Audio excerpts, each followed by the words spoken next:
Welcome to another in our series of Real People in Scripture, where we look at the lives of real people who lived in real places at real times.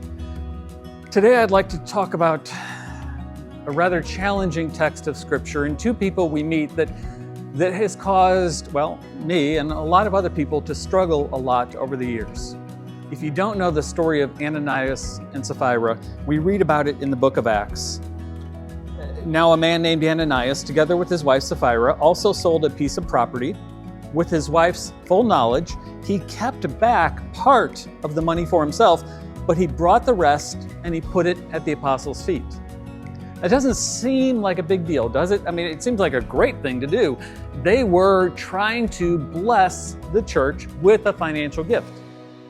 But what they did is they told the apostles that that was the full amount. That was the full purchase price that they had received for the land, and so they were giving it back to God.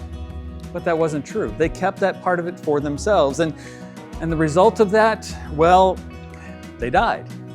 If you don't know the story, that may have surprised you, but yes, when those two people went before God, essentially through the apostles, and kept back part of the gift and lied, when Peter said, "God has revealed this to me, that you are acting deceptively," they died. First Ananias and then Sapphira. It may have been a massive stroke. We just don't really know how they died, except they just dropped dead right there. And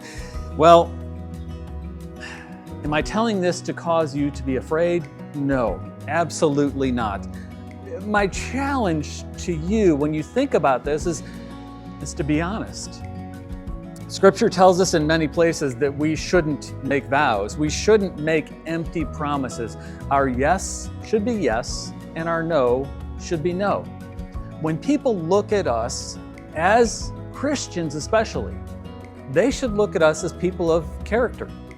People who are true to our word and true with our actions. The example of Ananias and Sapphira,